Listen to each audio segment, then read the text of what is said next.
Hey there, humans. I'm here today, having a snack, and I also wanted to pass on my condolences to Darren and to Bo and to Peppa. Peppa's very cute, by the way. She's a pug like me. I like her. Anyways, I wanted to pass on my condolences because Little Miss, she passed away recently, and it's really sad, and they're having a hard time, and I just wanted to say that Daddy and I are thinking about you, and we love you, and we hope that you guys will find the strength to get through this and be better, okay? We know it's tough, and we're sorry that things aren't going super well for you guys, and we can't imagine how hard that would be. And we just wanted to say that we really care, and that you guys made a big difference to our lives. Daddy struggles with some of his mental health stuff, and seeing how good you two were together really made Daddy start trying a lot better with me, and we play together more, and Daddy stays home more with me now instead of going out to play his cards and stuff, and I really like that. So I just wanted to say that we're very sorry for your loss, and we're gonna miss Little Miss really, really big time much, and we love you all, okay? And I hope you guys don't mind that they eat while I make my speech, cause yeah, this is the best way to get a good shot of me, Daddy says sometimes. Okay, yeah. Anyways, we're not sure if you will see this or not, but if you do, we hope that you understand that we cared a lot about Little Miss, and we care a lot about you guys. Okay? Please get better. Please be okay. And keep putting out lots of fun stuff with your Bo and your Pepper, and you'll feel better, hopefully. Okay? We love you. Okay. Bye.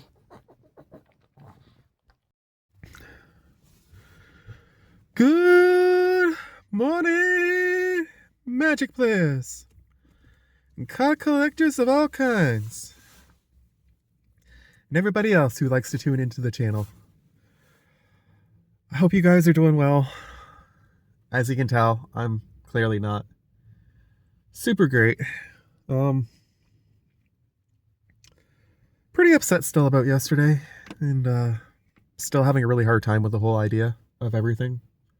Turning 40, being alone essentially, etc., etc. But I did post yesterday's video of the finale of New Set versus Old Set, which I at least filmed when I was in an upbeat mood, so we finished on a high note, which I liked the series. And also there's a lot of ums in this apparently today. We also, there was a whole bunch of comments that were left. Well, not a bunch, but there was a few. And pretty much all of them indicated that the top card I pulled in that video kind of clinched it for Avatar, which means that I'm not going to bother putting up the poll. I'm just going to accept graciously the victory for Avatar: The Last Airbender over Zendikar Rising, and declare that the new set was the final victor in the series, at least for the foreseeable future. My hope is that we can revive that series in like November, December, something like that, once I get everything squared away financially. But in the meantime, that series is suspended, and I'm really glad that there was so much interest in that series, and that a lot of people really enjoyed it, and I hope that when I bring it back, people will tune in again and like it again. But for now, I did want to take some time to, first off, I have a couple apologies I want to make. The first one, because of everything being the way it is and my emotional state being the way it is, I really don't expect that I'm going to complete my Commander Core Creator Challenge deck in time for what, even with the extra grace period that I added on. So I've decided that I'm going to boost it an extra week. And so I apologize first and foremost to Snoop, because Snoop actually got his deck in on time. If you want to edit your deck at all and repost it, by all means, go ahead. I'm going to give it until Friday, February 6th at 4 p.m. So by 4 p.m. Friday, February 6th, everybody needs to post their decks so that I can put up the next video the following day, hopefully, if I can get time to film. If not, sometime that weekend, hopefully.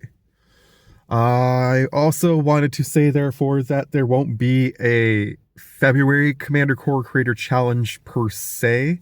It's a short month anyways, so I feel like it's going to be kind of cramming things to try and do it. And I've also been thinking about maybe just making it like a 30-day challenge instead of like a month-by-month challenge. So rather than having like a specific Thursday that it needs to be done by, it can be done hopefully by like a weekend every time. Or we'll pick like a 28-day or whatever it'll be, but like I'll try and make it so that it always falls on a weekend that it finishes up, at least then that way I have a day off that I could actually try and put it together last minute if need be. Because I feel like I'm letting people down a lot, and that's the other reason why I want to make an apology, is I feel like I let a lot of people down yesterday. Maybe it's just me. My boss keeps telling me that I'm really hard on myself and that I don't let other people down. I just let myself down a lot of the time because I'm so hard on myself. But I feel really, really bad about not being able to do the stream yesterday. I was really excited for it. I've been hyping it for a while. I was pumped to do the 3 versus 3 new set versus old set mini series for my birthday, with the core 2021 packs and the 3 avatar packs. I still have them sitting in my drawer, obviously, so it's not like it's not possible to do it at some later point, but it was a really special thing. We were going to do that. We were going to start the Pokemon playthrough. We were going to do some fun stuff with Kaiba. I wanted to order a pizza and just kind of chill out in my room and eat the pizza throughout the stream too. Like, it was going to be a really nice day, and everything just kind of went to shit, and I feel really bad about it. To be honest, like, a lot of it's just because it was impossible to record, of course, but I mean, honestly, like, this whole birthday's just really bummed me out, and I've been having a really hard time with it emotionally. I'm gonna definitely have to put the Kaiba, like, precursor up on this video, because this is one of those ones that people might need to skip. But I've been feeling really shitty. And I've been crying a lot, and I haven't been sleeping super well. When I do sleep, it's throughout the day, unfortunately, so I'm not getting anything done. I don't know. I'm looking into trying to get a therapist and trying to get some support in that regard. There's a program through work that my boss is encouraging me to go pursue, and my new doctor also is trying to get me to look into something in the city, but I just haven't felt really like motivated to do it. And I suppose that's the way depression is. When you're depressed, even though you want to do things, you just can't force yourself to do it because you don't have the energy, which is ironic because I also have ADHD, so I usually have energy in spades, but I basically use up almost the entire amount of my energy whenever I go to work. So yeah. So like I say, I feel really bad. For anybody I let down yesterday, I want to apologize that we didn't get the stream. And whether I make it into 3 videos, 1 per week or something for the Commander Core versus Avatar thing, just to cap out the new set versus old set series, or whether I try and get a live stream going at a later date, or just make 1 video with it all, or I don't know what I'm going to do with that yet. The Pokemon thing, I would really like to get started sometime next week if possible. So I'm going to put up another poll for the starter Pokemon. basically, I only got 3 votes last time, and 1 vote went to each of the starters, so that didn't really help me much. So if you guys are interested in the Pokemon Crystal playthrough that I'm about to start doing, please go ahead and vote in the poll for which starter Pokemon you would like to see me start this out with. Keep in mind that I'm going to play through the game 3 times with each starter. And each time that I play through, I've made a rule where I'm not going to catch the same Pokemon twice unless it's for a trade or it's part of, like, the game per se. Like, I can catch the legendary Pokemon because they fit into the game each time. Like, I feel like that's fair. If I have to catch a Pokemon to make a trade for, I think there's an Onix for a Blossom. Is it Blossom? Bellsprout. I think it's a Bellsprout for an Onix, so I can catch that if I want to make the trade, etc., etc. But those are like the only exceptions to the rule. Like if I catch a Pidgey in the first run, I'm not allowed to catch a Pidgey in the next run, kind of thing, is the way I'm going to play it. So I think that'll make the series kind of interesting. But in order to know how I'm going to play it out, I kind of need to know what Pokemon I want to start with. So, yeah. Anywho, I want to end this now on a high note. So, welcome back all the people who skipped ahead until this point. I hope that you guys are doing well. What I'm doing today is a bonus round of new set versus old set with Avatar and Zendikar Rising. Basically, just a short recap. Yesterday I posted the final episode of the series, and based on the comments, it's been determined that Avatar won that round as well, even though I kind of thought it was a tie. So therefore, Avatar took the series 5-3, which is awesome because I love Avatar. Sorry about that, Snoop. Seems your pack did not pull off its weight, but in honor of you as an awesome viewer and worthy competitor, I'm going to open your pack first today. And we're going to see if we can pull some cool stuff just to cap off these packs. This is the last pack of Zendikar that I have, and I do have a few packs of Avatar left, plus the ones for the Commander Core, the Core 2021 versus Avatar mini-series I want to do. Whether I do it as 3 videos or whether I do it as 1 video, I haven't decided yet. But this is a pretty cool art card to kick us off. What is this? It is Drana, the Last Blood Chief. I kind of want to get her. She looks pretty sick. I like the sword and everything too. Like, that is pretty awesome. All right. We got ourselves an island. Full art, which is nice. I do love the whirlpool, but I don't really think that looks like much of an island to me. Looks kind of like the island sinking. Malkir Blood Priest, 1 and a black for 2/1. When this thing enters the battlefield, each opponent loses X life, and you gain X life, where X is the number of creatures in your party. So the minimum is going to be 1 because he's a cleric, but still kind of sucks. I'm not a fan of party mechanic yet. I'm going to build a party deck at some point. I'm just going to cave in at some point and do it, but I just haven't yet. Nimana Skittersneak, 3 and a black for a 3/4 human rogue.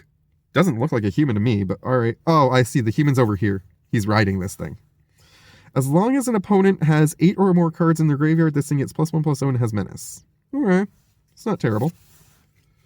Zulaport Duelist, 1 for a 1/1 human rogue flash. When it enters the battlefield, up to 1 target creature gets -2/-0 until end of turn. Its controller mills 2 cards. Nice. That's a hit for my mill deck. Ooh, an angel. Amira Captain, 3 and a white for a 1/1 flying vigilance. That's expensive to get it into play. Enters the battlefield, put a +1/+1 counter on each creature in your party. Well, okay, that's the reason why. So again, when I build a party deck eventually, that's going to be a really sick card to add to it, but... Relic Axe, 2 for an artifact that enters the battlefield. You get to attach it to a creature. Equipped creature gets +1/+1, but if it's a warrior, it gets +2/+1 instead. And it's equipped 2, which isn't bad. I think the Zulaport Duelist is still my favorite card so far, though. Kargan War Leader. I think we pulled this one the other day. 1 and a red and a white for a 3/3. Other warriors control get +1/+1. Yes, we did. It is a good card, though.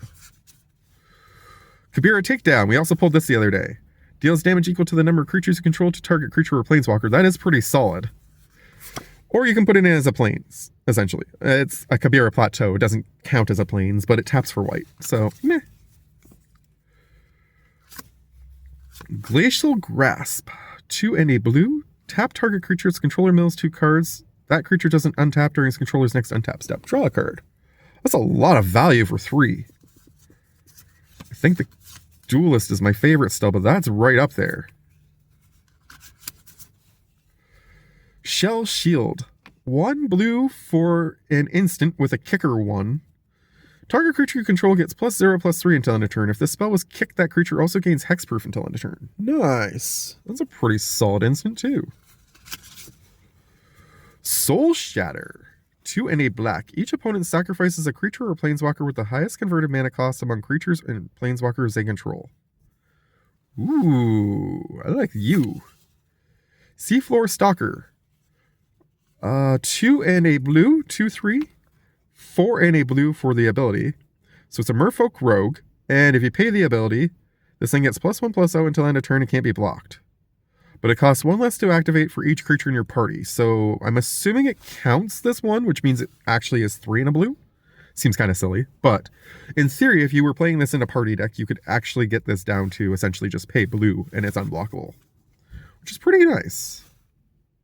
And we end on, ooh, Anax, Hardened in the Forge, sorry. It is a list card. 1 and 2 red for star 3. Its power is equal to your devotion to red. Whenever this thing or a non-token creature you control dies, create a 1/1 red satyr creature token with. This creature can't block. If that creature had power 4 or greater, create 2 of those tokens instead. Nice. That is cool. And I like the art on that one. It's too bad this pack didn't make it into the contest, because I think Snoop would have won with this one for sure.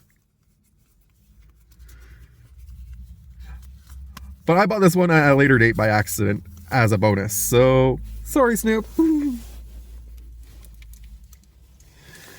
See if the avatar is just as good. I'm hoping for finding that 5-color avatar still. I am down to now, like I say, this after I open this, and counting the one I opened the other day, I think I have 5 packs of Avatar left.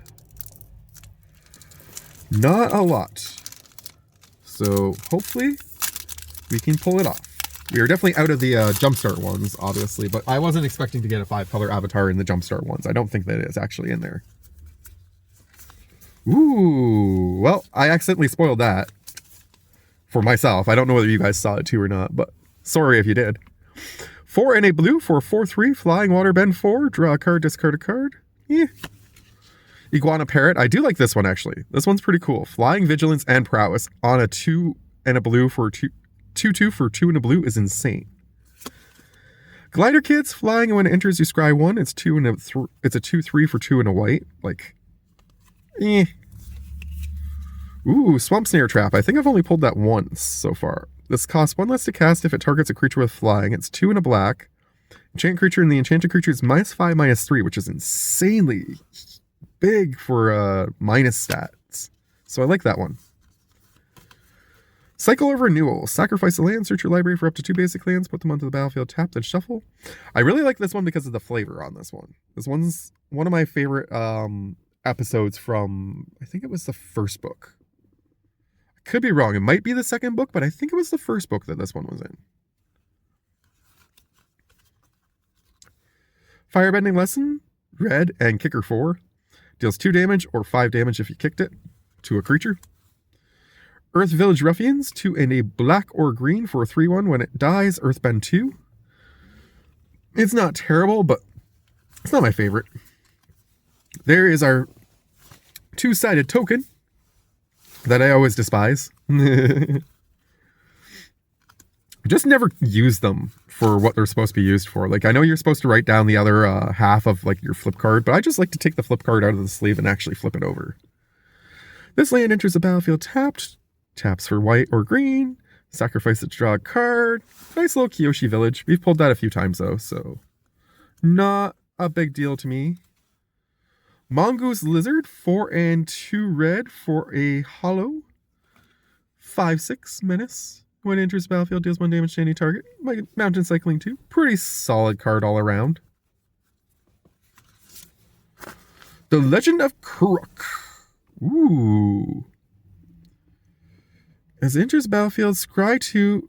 Okay, so it's a saga. You get to scry 2 and draw a card for the first 2 things. Then you exile this and return to the battlefield transformed as a 4/3 Avatar Kuruk.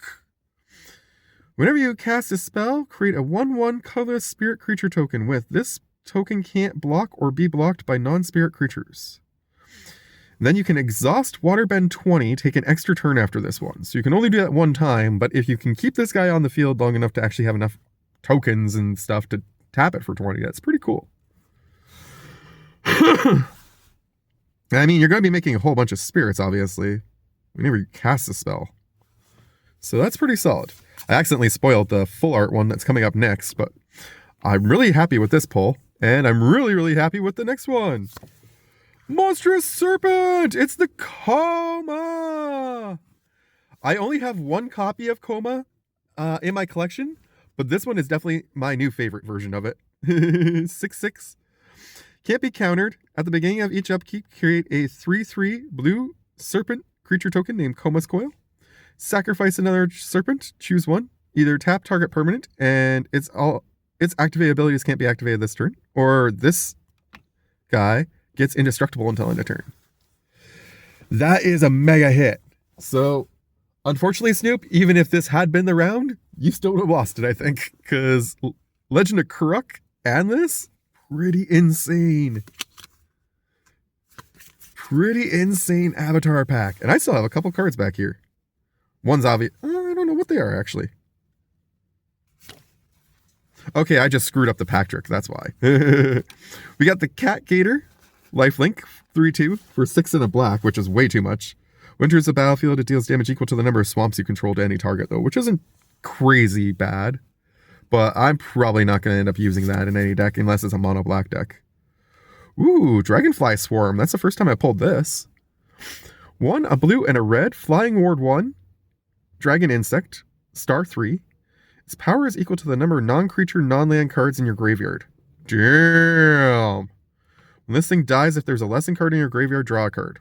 Meh. I don't care about the second half nearly as much as the first half. That's going to be popping in a Spellslinger deck.